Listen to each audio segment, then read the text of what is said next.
말씀 요한복음 5장 1절에서 9절까지 말씀 함께 보시겠습니다. 요한복음 5장 1절에서 9절까지 말씀, 제 성경으로는 신약성경 149페이지에 있습니다. 요한복음 5장 1절에서 9절까지 말씀, 제가 먼저 읽고 한 절씩 교독하신 후에 마지막 9절은 함께 읽도록 하겠습니다. 그 후에 유대인의 명절이 되어 예수께서 예루살렘에 올라가시니라. 예루살렘에 있는 양문 곁에 히브리 말로 베데스다라 하는 못이 있는데 거기 행각 5이 있고 그 안에 많은 병자, 맹인, 다리 저는 사람, 혈기 마른 사람들이 누워 물의 움직임을 기다리니 이는 천사가 가끔 못에 내려와 물을 움직이게 하는데 움직인 후에 먼저 들어가는 자는 어떤 병에 걸렸든지 낫게 되밀어라. 거기 38해 된 병자가 있더라. 예수께서 그 누운 것을 보시고 병이 벌써 오랜 줄 아시고 이르시되 내가 낫고자 하느냐. 병자가 대답하되 주여, 물이 움직일 때에 나를 못에 넣어주는 사람이 없어 내가 가는 동안에 다른 사람이 먼저 내려가나이다. 예수께서 이르시되 일어나 내 자리를 들고 걸어가라 하시니 그 사람이 곧 나아서 자리를 들고 걸어가니라. 이날은 안식일이니. 아멘. 네, 오늘 요한복음 5장을 보시면요, 오늘 본문에서는 예수님께서 명절에 예루살렘으로 올라가셨다라고 나오고 있습니다. 어떤 명절, 어떤 절기였는지는 모르겠습니다만 분명한 것은 절기 중에 하루 한 날이었고 또한 안식일이었다는 것입니다. 그리고 이 말씀이 나온 배경, 그 장소는 바로 베데스다 연못이라는 곳이었다라고 나옵니다. 자, 그림을 한번 보실까요? 잘 보이실지 모르겠는데요, 이 그림은 윌리엄 호가스라는 사람이 그린 베데스다 연못의 그리스도라는 그림입니다. 여기 보시면 예수님 그리고 38년 된 병자가 나오고 그 위에 천사도 있습니다. 이 작가가 이 그림을 통해 나타내고자 하는 것은 그 당시에 베데스다라는 그 연못의 주위에 있었던 상황이었습니다. 그 당시 베데스다에는 어떤 일이 있었냐면 그 사람, 특별히 부자들이 돈을 많이 주고 그러니까 자기를 도와줄 사람, 하인들을 사서 그 사람들을 이렇게 준비시켜 놨다고 합니다. 돈을 주고받는 일이 많이 있었다고 합니다. 왜 베데스다에는 사람들이 돈을 주고받고 그래서 돈으로 사람을 사서 자기를 도와주게 하려는 그런 모습들이 있었을까? 오늘 배경을 보시면 그 이유를 알 수 있습니다. 오늘 이 말씀이 나온 베데스다라는 연못이 있는데 그 주위에는 양문이 있었다라고 나오죠. 예루살렘 성에는 문이 여러 개가 있었습니다. 그 중에 크고 조금 유명한 문이 4개 정도가 있는데, 하나는 동쪽에 있는 그 실로암이라는 연못이랑 연결된 수문 혹은 샘문이라고도 하는 문이 있습니다. 그리고 서쪽에는 골짜기 문이라는 곳, 에센의 문이라고도 하고요. 서쪽에는 이제 골짜기 문이 있고요. 남쪽에는 분문이라는 것이 있습니다. 이게 조금 헷갈릴 수도 있는데 북문이 아니고 이제 분문이 남쪽에 있습니다. 말 그대로 배설물 혹은 쓰레기를 버리는 문이 이 분문입니다. 그래서 이 분문하고 연결된 데는 예루살렘들이 아주 안 좋은 저주의 장소라고 말하는 흰놈 골짜기, 거기에 이제 쓰레기, 배설물 이런 것들을 버렸는데 거기랑 연결된 곳이 바로 분문입니다. 그리고 또 하나가 동쪽, 정확히 말하면 북동쪽쯤에 있는 문이 바로 이 양문이라는 이름의 문입니다. 이 양문은 그 양문 바로 밑에 예루살렘 성전이 있었습니다. 그러니까 예루살렘 성전은 예루살렘에서 동쪽쯤에 있는 것이죠.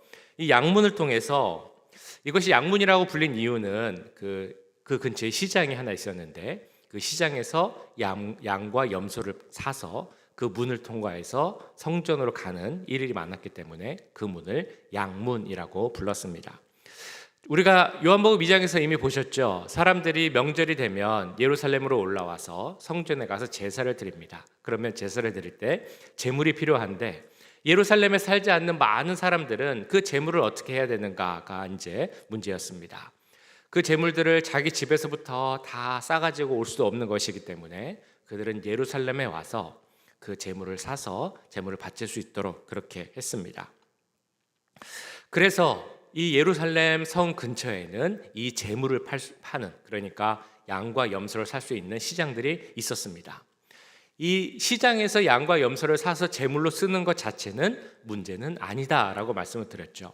문제는 이 사람들이 성 밖에 혹은 성전 밖에서 하는 것이 아니라 성전 안 뜰까지 들어와서 그것을 사고 팔면서 이 하나님의 성전, 기도하는 집인 하나님의 성전을 도적의 소굴로 만들었기 때문에 그것이 문제였다라고 말씀을 드렸습니다. 자, 그런데 이 양문이라는 곳 바로 위를 보면, 그러니까 북쪽 조금만 위로 가면 또 다른 곳이 있었습니다. 그것이 뭐였냐면 바로 베데스다, 오늘 말씀이 나오는 베데스다라는 연못입니다. 저기 보시면 그림에도 나옵니다만 양문이 있고 거기서 이제 북쪽으로 조금만 가면 저기 표시된 데가 베데스다 연못입니다. 명절날 이 양과 염소를 사고 파는 시장의 분위기가 어땠을까라고 생각을 해보면 사람들이 많이 모여서 양과 염소를 사고 팔고 뿐만 아니라 다른 필요한 것들도 거래하고 그 많은 짐승들을 세리고 많은 사람들이 양문을 왔다 갔다 하는 모습을 보면 정말 명절 분위기, 북적북적한 그런 느낌이 있었을 것입니다. 그런데 거기서 조금 떨어진 베데스다라는 연못을 가도 항상 사람들이 많이 있었고 북적북적한 분위기가 있었습니다. 그러나 이 시장과 그리고 혹은 뭐 양문 혹은 성전에서의 그 북적북적한 느낌과 베데스다에서의 북적북적한 느낌은 완전히 달랐습니다. 왜냐하면 베데스다라는 곳은 모여있는 사람들의 성격이 달랐기 때문이죠. 어떤 사람들이 이 베데스다에 모여 있었겠습니까? 오늘 말씀 3절에도 나오지만 병자들이 모여 있었다라고 이렇게 나옵니다. 그 안에 많은 병자, 맹인, 다리 저는 사람, 혈기 마른 사람들이 누워 물의 움직임을 기다리니. 그러니까 이 양문 혹은 그 근처에 있는 시장 여기와 베데스다는 거리상으로는 가까웠지만 분위기는 완전히 달랐다는 것입니다. 한 곳은 밝고 희망차고 명절 느낌이 있었다면 다른 곳은 정말 몸이 힘든 죽어가는 병자들이 모인 그런 곳이었습니다. 그래서 사실 일반 사람들, 보통의 사람들은 이 베데스다 연못에 잘 가지 않으려고 했다고 합니다. 그런데 베데스다라는 이름, 그 연못의 이름의 뜻이 무엇인지 아십니까? 이름이 참 좋습니다. 이 베데스다는 베스라는 단어 그리고 헤세드라는 단어가 합쳐진 말인데요. 베즈라는 단어는 이스라엘의 어떤 지명을 이야기할 때 많이 나오죠. 잘 아시는 베델이라는 것도 있고요. 그리고 베들레헴이라는 의미에도 나옵니다. 베들레헴이라는 그 도시의 이름, 예수님께서 태어나신 그곳을 많이 들어보셨을 것입니다. 바로 빵집이라는 뜻을 갖고 있는데요. 왜냐하면 벳이라는 단어가 집이라는 의미고 그리고 레헴이라는 단어가 빵이라는 의미입니다. 그래서 두 단어가 합쳐져서 베들레헴, 그래서 빵집이라는 의미가 있습니다. 벳은 집이고요. 그리고 헤세드라는 단어는 아마 들어보셨을 것입니다. 구약에서 나오는 아주 중요한 단어죠. 단어 자체는 인자, 자비라는 의미를 갖고 있는 단어고요. 특별히 하나님의 우리 사람들을 향한 그 크신 사랑, 인애하심, 자비하심, 이 큰 은혜를 나타낼 때 나타내는 그 단어가 바로 이 헤세드라는 단어입니다. 그래서 벳이라는 단어 그리고 헤세드라는 단어가 합쳐져서 베데스다라는 단어가 되었고 그 의미는 은혜의 집, 자비의 집이라는 의미가 있는 그런 단어입니다. 이런 이름이 붙여진 그 이유가 있죠. 오늘 말씀에도 나오지만 그 연못에 전설이 있었기 때문입니다. 그 연못에 천사가 가끔 내려오는데 내려오면 그 연못을 이제 움직이게 한다는 것입니다. 그래서 연못이 이렇게 조금씩 움직이면 그것을 보고 가장 먼저 그 연못에 뛰어 들어간 병자는 그 병이 무엇이든지 간에 그 병 고침을 받는다라고 해서 이 베데스다가 은혜의 연못, 자비의 연못이라는 이름을 가지게 되었습니다. 그런데 사실 조금만 우리가 살펴보고 생각해 보면 그 이름이 얼마나 헐 좋은 껍데기인가라는 것을 알게 됩니다.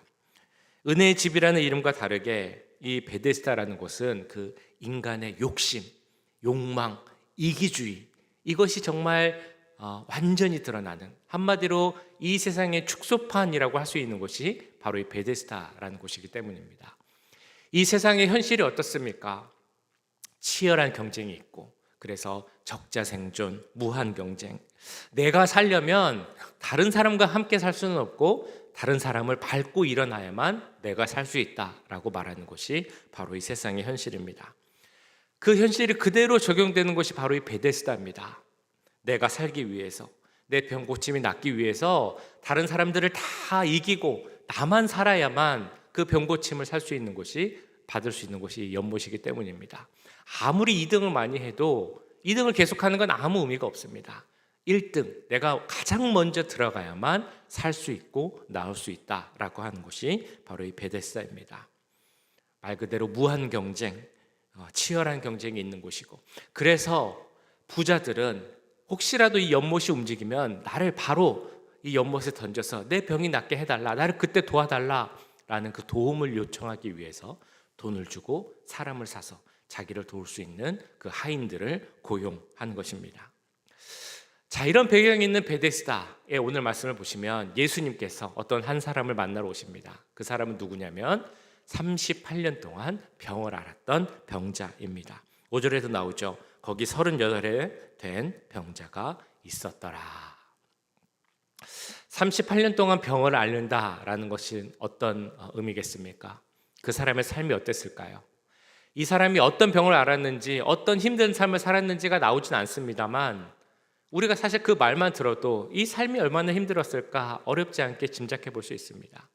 우리가 보통 하는 말이 병자도 힘들지만 그 옆에서 간호하는 사람도 힘들다, 오히려 그 사람이 더 병든다라는 말이 있습니다.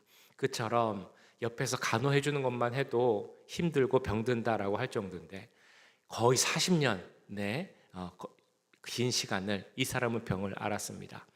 20살 정도에 만약에 병이 걸렸다라고 생각을 해보면 이제 나이가 거의 60세 환갑이 될 정도, 그 꽃다운 젊음의 나이, 그 시기를 이 병과 함께 아무것도 하지 못하고 시간을 보낸 사람이 바로 이 병자입니다. 그 삶이 얼마나 힘들고 마음이 피폐했겠습니까? 내가 혹시나 하는 마음에 그 베데스다 연못에 있었는지 모르겠습니다만, 사실은 내가 특별히 이 베데스다에서 병 고침을 받겠다라는 것을 바라기보다는, 그런 소망이 있다기보다는 어쩌면 내가 갈 곳도 없고 할 수 있는 일도 없기 때문에 그곳에 그냥 머물렀는지도 모르겠습니다. 그를 도와주는 사람이 있을 리도 없고, 물이 혹시 움직인다 할지라도 가장 먼저 들어갈 가능성은 거의 없는 것이 바로 이 환자, 38년 된 병자입니다.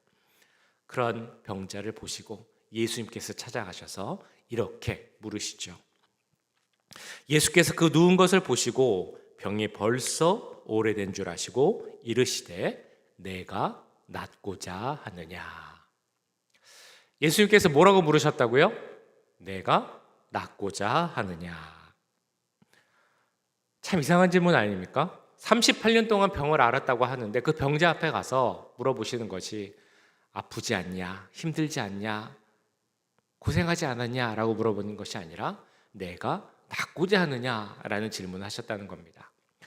만약에 우리 배우자나 우리 자녀가 하루 종일 아침부터 나가서 아침밥도 못 먹고 점심밥도 못 먹고 저녁에 딱 들어왔는데 그 자녀한테 가서 네가 지금 밥을 먹고자 하느냐라고 물어본다면 그 자녀가 얼마나 이상한 눈으로 쳐다보겠습니까?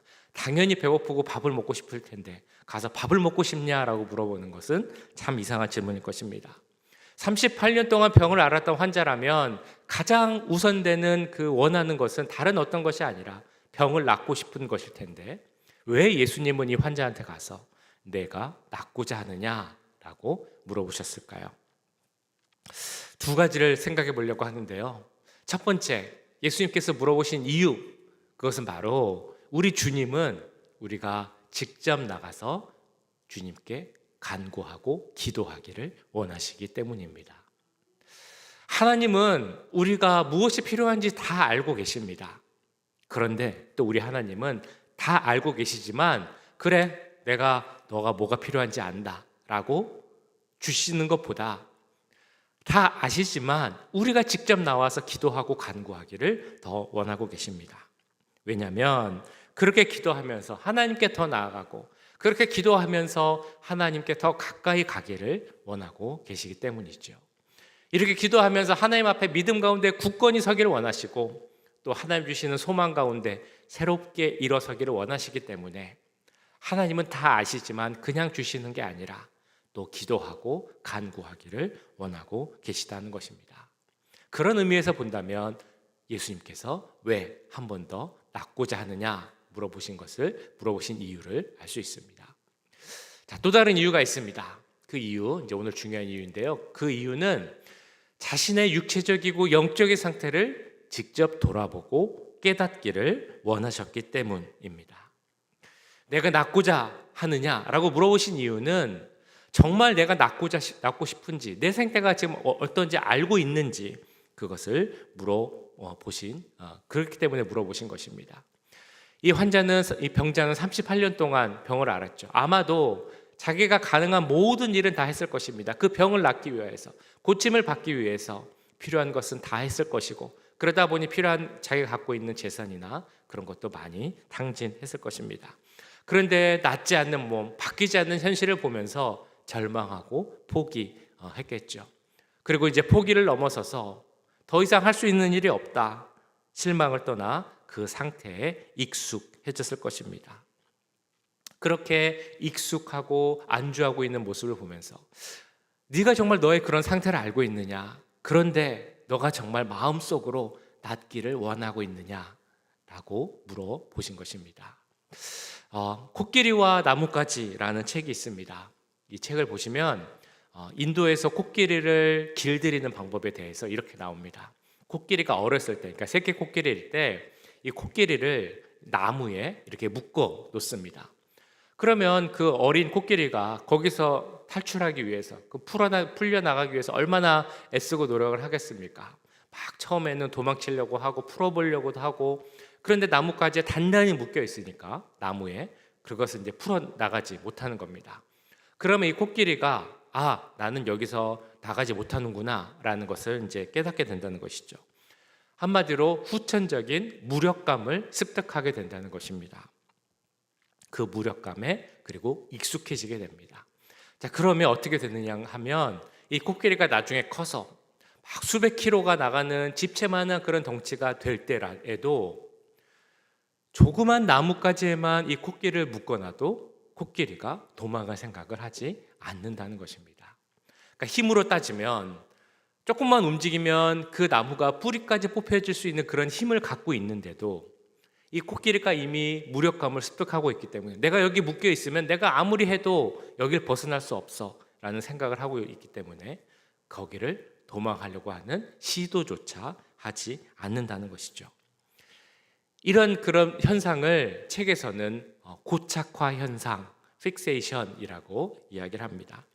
자, 인간으로 따져보면, 적용해보면 이런 겁니다. 우리가 어떤 습관 혹은 생각에 물들여져 있는데 그것이 굳혀지고 또한 얽매이게 되어서 그것을 벗어나지 못하는 상태, 혹은 벗어나려고 생각조차 하지 않는 상태. 충분히 벗어날 수 있는 힘이 있고 그것을 벗어나면 더 많이 발전할 수 있고 크게 성장할 수 있는데도 그런 시도조차 하지 않으려고 하는 상태를 고착화 상태라고 한다는 것입니다.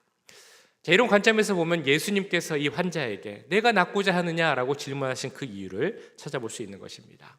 이미 이 병자는 육체의 병으로 인해서 여러 가지가 묶여 있었습니다. 그리고 육체의 병으로 인해 육체뿐만이 아니라 마음, 신앙, 영적인 모든 것이 다 매여 있는 상태가 되었습니다. 그런데 너가 지금 이렇게 묶여 있는 것을, 매여 있는 것을 너는 알고 있느냐? 고착화된 것을 알고 있느냐? 이제 너가 정말 육체적인 것뿐만이 아니라 영적인 것과 모든 것에서 다 풀어져서 자유하길 원하느냐? 딱딱하게 굳어버린 죄와 구습의 껍데기를 벗어버릴 마음이 있느냐? 이것을 확인하는 질문이 바로 내가 낫고자 하느냐라는 그 질문이라는 것입니다. 14절을 보시면 이런 말씀이 나옵니다. 내가 나았으니 더 심한 것이 생기지 않게 다시는 죄를 범하지 말라. 이 말씀을 하신 걸로 봐서 이 38년 된 병자의 이 병의 원인이 죄와 연관이 있다는 것을 알 수 있습니다. 그러니까 이렇게 물으신 예수님의 질문에는 이런 의도가 있습니다. 내가 낫고자 하느냐, 즉 죄에서 이제는 벗어나 나 그리스도와 함께 머무를 원하느냐, 이제는 죄에서 멀어지고 은혜와 복음 가운데 거하기를 머무기를 원하느냐? 라는 질문이 바로 예수님의 질문입니다. 그 예수님께서 오늘 우리에게도 똑같이 묻고 계십니다. 너희가 정말 낫고자 하느냐? 이 질문을 통해 우리도 생각해보고 스스로 돌아봐야 합니다. 혹시 그 코끼리, 작은 나무에까지 묶여 있으면서도 움직일 생각조차 하지 못하는 코끼리처럼 우리도 어딘가에 매여 있으면서 그것을 벗어나야 하는데 벗어나는 생각조차 하지 못하고 있는 것은 아닐까요? 죄 가운데, 그런 구습 가운데 살아가고 있는 것은 아닌가 우리는 생각해 봐야 한다는 것입니다. 예수님께서의 질문은 너희를 묶고 있는, 매어놓고 있는 그 삶 속에서 정말 자유하게 되고 살고 싶은가? 라는 것을 물어보는 그런 질문입니다. 우리 모두에게는 능력이 있습니다. 예수 그리스도께서 주신 십자가 보혈의 능력, 그 능력만 있으면 우리는 어떤 것이든 다 이길 수 있고 또 모든 것에서 벗어날 능력이 있습니다. 그런데 그 익숙한 상황에 고착되어 있고 벗어나려 하지 않는 것이 우리의 모습일 수 있다는 것입니다. 우리가 속으로는 많이 생각합니다. 이제는 바꿔야 한다, 변화돼야 되겠다. 그런데 그 변화하려다 하는 노력이 참 힘들다라고 생각하고 막상 변화되면 바뀔 것에 대한 두려운 마음이 있어서 바꾸지 않고 내가 살던 그 모습 그대로, 구습 그대로, 고착화된 모습 그대로 살려는 것이 우리의 모습이라는 것입니다. 그래서 주님은 우리에게 이 아침에 이렇게 묻고 계시는 것입니다. 너희가 낫고자 하느냐? 너희가 매임에서 놓이고자 하느냐? 너희가 정말 마음으로 변화되고자 하느냐? 예수님 그래서 에베소서 4장 말씀을 통해 우리에게 이렇게 말씀을 하십니다. 너희는 유혹의 욕심을 따라 썩어져가는 구습을 따르는 옛사람을 벗어버리고 오직 너희의 심령이 새롭게 되어 하나님을 따라 의와 진리의 거룩함으로 지으심을 받은 새 사람을 입으라. 우리의 삶이 바뀌기를 정말 원하십니까? 내가 정말 바꾸고 싶고 새로워지고 달라지고 싶은데도 변화되는 것이 없다라고 생각을 하신다면 스스로에게 이렇게 물어보시면 좋겠습니다. 혹시 나도 그 작은 나뭇가지에 묶인 코끼리처럼 벗어나지 못하고 있는 것은 아닌가? 그냥 그 자리에 주저앉고 있는 것은 아닌가? 내가 이 껍데기를 벗고 새롭게 좀 바뀌어야 되는데 껍데기를 벗어버리지 못하는 것은 아닌가?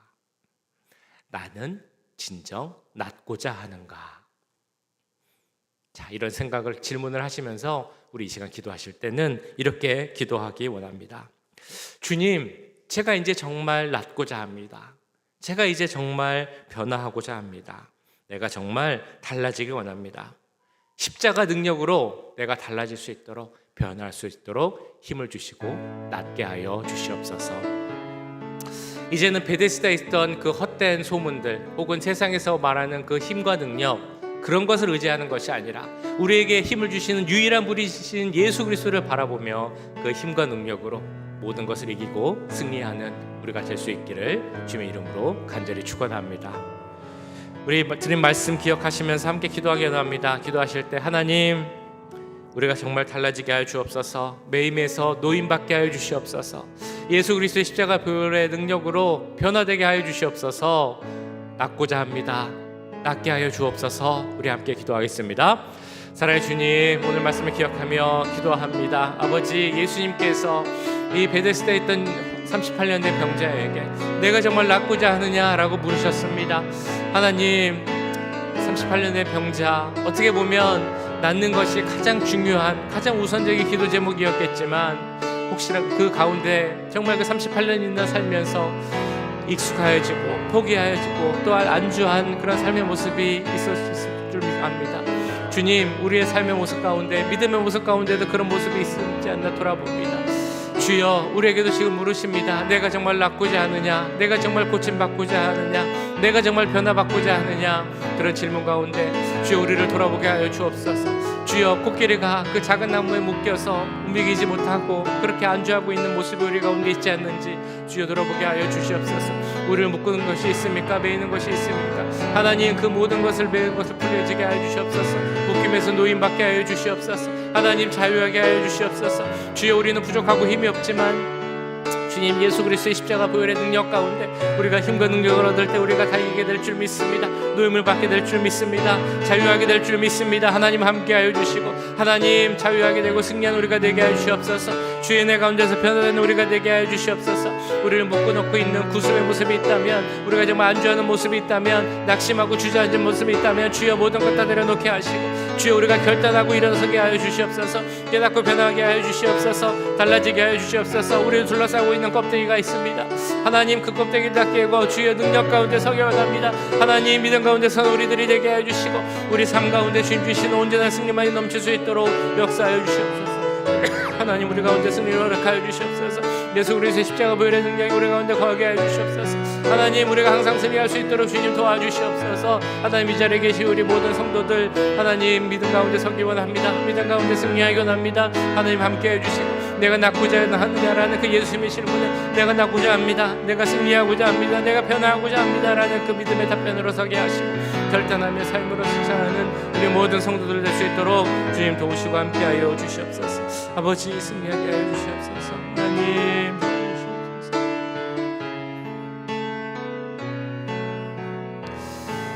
네, 우리 지난주에 이어서 우리의 조국인 한국을 위해서 한 번 더 기도하기 원합니다. 우리 다 뉴스를 보셔서 아시겠지만 한국에서 탄핵이 이제 인용이 되고 새로운 대통령 선거를 이제 시작해야 합니다. 이 모든 과정 정말 나라가 분열되고 많은 혼란과 어려움이 있습니다. 하나님께서 한국을 긍휼하게 주셔서 더 이상 혼란이 생기지 않게 하시고 질서가 잡히게 하시고 하나님께서 정말 예정하신 귀한 지도자가 한국을 바르게 이끌 수 있도록 이런 시간 한국 교회가 바르게 서고 나를 위해 기도하는 교회와 지도자들 모든 그리스도인들이 될 수 있도록 그래서 우리 한국에 다시 한번 하나님께서 세우신 나라로 하나님이 사용하는 그런 나라가 될 수 있도록 주님 은혜를 더해 주옵소서. 우리 함께 기도하도록 하겠습니다. 사랑의 주님, 우리 사랑하는 조국 한국을 위해서 기도합니다. 아버지 우리 한국을 긍휼히 여겨 주시옵소서. 대통령이 탄핵이 되고 인용이 되었습니다. 벌써 두 번째, 세 번째 탄핵이 일어납니다. 나라가 너무나 혼란스럽습니다. 많은 분열이 일어나고 있습니다. 주여 나라의 정말 귀한 에너지가 정말 많은 곳에 소비되고 있습니다. 하나님 우리 한국 가운데 함께 해주셔서 한국이 바로 서게 하여 주시옵소서. 질서가 잡히게 하여 주시옵소서. 하나님 이제 대통령 선거가 다시 이제 해야 할 텐데 그 모든 과정 가운데 함께 해주시고 자기의 욕심, 자기의 유익을 따라 살려고 하는 그런 정치인들, 위정자들 그런 사람들이 서지 않게 주님 도와주시옵소서. 정말 국민들이 원하는 또 하나님이 예비하시고 세우신 지도자가 세워지게 하여 주시옵소서. 나라를 정말 사랑하고 국민들을 섬기는 지도자가 서게 하여 주시옵소서. 그래서 우리 한국이 다시 회복되기를 기도합니다. 한국이 회복되게 하여 주시옵소서. 무엇보다 하나님 세우신 나라로서 하나님의 일을 잘 감당하는 나라가 되기를 기도합니다. 주여 한국교회가 많이 무너지고 한국교회 그리스도인들이 많이 공격을 받고 있습니다.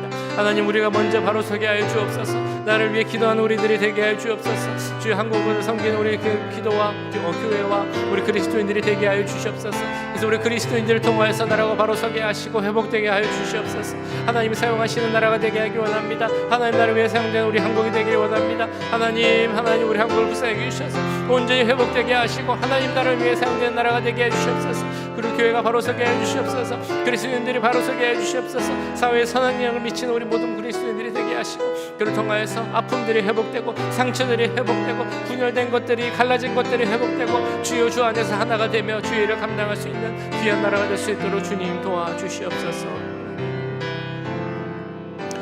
우리 내일 예배를 위해서 기도합니다. 내일 예배 4월 첫째 주 예배 가운데도 함께 해주시고 이 자리가 정말 하나님의 은혜가 넘치는 자리가 되기를 함께 기도하겠습니다. 하나님의 거룩한 임재를 바라보는 시간이 되게 해 주옵소서. 성령 충만한 시간을 바라보게 해 주옵소서. 예수 그리스도의 십자가 보혈의 능력을 바라보는 시간이 되기를 기도합니다. 주여 말씀을 전하는 저에게도 하나님께서 능력 더해 주시길 함께 기도하겠습니다. 기도하시는 우리 나기철 장로님, 우리 함께 찬양을 인도하는 찬양팀, 미디어팀 또한 섬기는 모든 손길 가운데 함께 해주시고 참여하는 모든 분들이 하나님을 바라보고 예배를 사모하며 진정한 예배자가 되게 되어서 나오는 자리가 되게 하여 주옵소서. 우리 내일 예배를 위해서 우리 모두를 위해서 함께 기도하겠습니다. 사랑의 주님, 이 자리를 축복하며 기도합니다. 하나님, 이 자리를 은혜로 덮어주시옵소서. 주님, 이 자리에 은혜가 더하게 하여 주시옵소서. 하나님의 거룩한 임재가 있게 하여 주옵소서. 성령 충만함이 넘치게 하여 주시옵소서. 십자가 보혈의 능력이 넘치게 하여 주옵소서.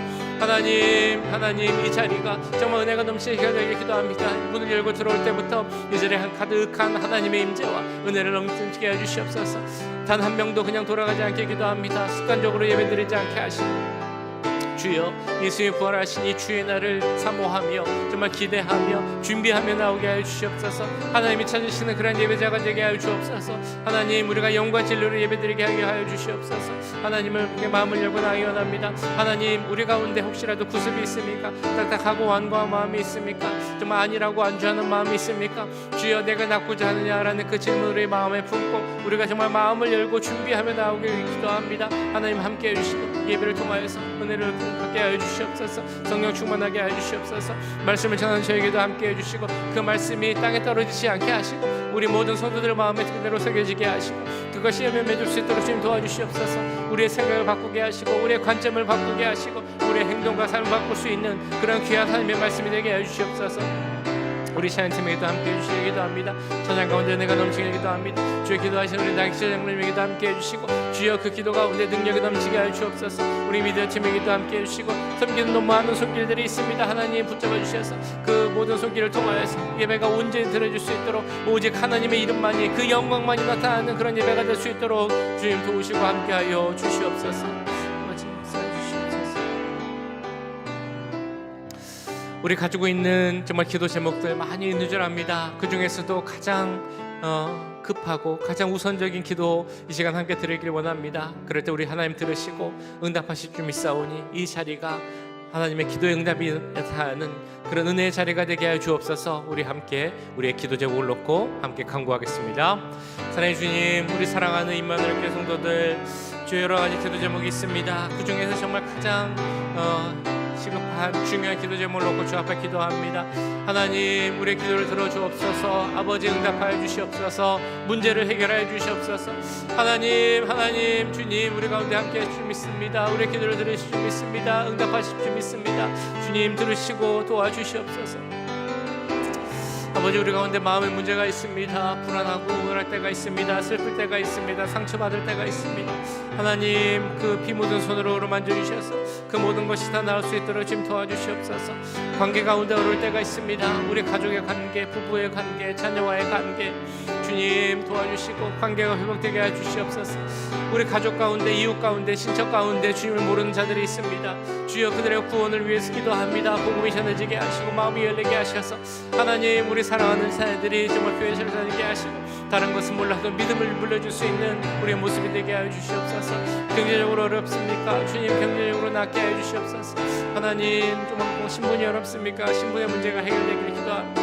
하나님, 우리 몸이 좋지 않습니다. 머리부터 발끝까지 약한 부분이 너무 많습니다. 하나님, 육체의 회복을 허락하여 주시옵소서. 마음의 회복을 허락하여 주시옵소서. 영적인 회복을 허락하여 주시옵소서. 믿음의 회복을 허락하여 주시옵소서. 우리가 좌절하고 어려운 마음이 있다면 주님 모든 걸 이기게 하시고 능력 가운데 승리하게 하여 주시옵소서. 하나님, 이 세상이 너무 어렵습니다. 세상 가운데 승리하게 우리에게 하시고 중보 가운데 우리가 살아가는 우리들이 되게 하여 주시옵소서. 하나님, 슬픈 가운데 마음이 있습니다. 주여 하시고 눈물을 흘리며 기도하는 그 기도 제목 들어주시고 아버지, 모든 것이 내 가운데 회복되고 나올 수 있도록 함께하여 주시옵소서. 사랑의 주님, 이 시간 우리가 여러 가지 기도 제목을 놓고 기도했습니다. 오늘 말씀 본 것처럼 내가 정말 낫고자 하느냐 물으시는 그 예수님의 물음을 듣고 주님, 제가 낫고자 합니다. 나에게 묶여있고 매여있는 모든 것을 내려놓고 주 앞에 나가길 원합니다. 변화하길 원하고 결단하길 원합니다 라고 기도하고 나아가는 우리 모두가 될 수 있도록 주님 도와주시옵소서. 이제는 달라지게 하시고 노임받게 하시고 자유하게 하셔서 주님 원하시는 그런 귀한 믿음 가운데 설 수 있는 우리 사랑하는 모든 임마누엘 교회 성도들 될 수 있도록 역사하여 주시옵소서. 하나님, 우리 사랑하는 조국 한국을 위해서 기도합니다. 여러 가지 혼란 가운데, 어려움 가운데 있습니다. 경제가 어려워지고 사람들의 삶이 더 어려워지고 있다고 합니다. 하나님, 사랑하는 조국 가운데 회복을 허락하여 주시옵소서. 질서를 허락하여 주시옵소서. 이제 새로운 대통령 지도자를 뽑고 다시 모든 것을 회복해야 할 텐데, 그 모든 과정 가운데 하나님 함께 해주시고, 하나님 뜻 가운데 지도자를 세워주시고, 하나님 뜻 가운데 모든 것이 회복될 수 있도록 인도하여 주시옵소서. 특별히 한국교회와 모든 그리스도인들이 이때 더 열심히 기도하게 하시고, 한국이 회복되는데 힘을 다하고 기도하는, 그래서 한국을 위해 바로 설 수 있는 그런 교회와 그리스도인들 될 수 있도록 도와주시옵소서. 하나님, 늘 예배를 위해서 기도합니다. 예배 가운데도 함께 해주시고, 이 자리를 은혜로 덮어주셔서 예수 그리스도의 보혈의 능력과 은혜가 가득 넘치는 시간 되도록 함께하여 주옵소서. 예배 참여하는 모든 분들이 진정한 예배자가 되게 하시고, 예배를 통하여서 하나님을 바라보고 그 음성을 듣고 우리의 삶이 변화될 수 있도록 역사하여 주시옵소서. 이 시간 드린 우리의 기도 제목 다 아실 줄 믿습니다. 그러나 우리가 직접 나와서 기도하고 간구하기를 원하시는 주님, 우리가 이 시간 함께 기도하였습니다. 기도 들으시고 응답하여 주셔서 이 자리가 하나님의 기도의 응답이 일어나는 그런 은혜의 자리가 될 수 있도록 함께하여 주시옵소서. 이어지는 기도 시간 가운데도 함께 하시고 우리의 모든 그 은혜 가운데, 삶 가운데 은혜를 더하실 것을 믿사오며, 이 모든 말씀 우리 구주 예수 그리스도의 이름으로 기도하옵나이다. 아멘. 제가 축도하고 마치도록 하겠습니다. 지금은 우리 주 예수 그리스도의 은혜와 하나님 아버지의 무한하신 사랑하심과 성령 하나님의 감화, 감동, 역사, 교통하심이, 내가 낫고자 하느냐 물어보실 때 제가 낫고 싶습니다, 주님 앞에 서고 싶습니다, 주님께 더 나아가길 원합니다 라고 대답하며 주 앞에 서기 원하는 이 자리에 함께한 모든 주의 자녀들과 그 가정, 직장, 우리 교회 위에 지금부터 영원까지 함께 하시길 간절히 축원하옵나이다. 아멘.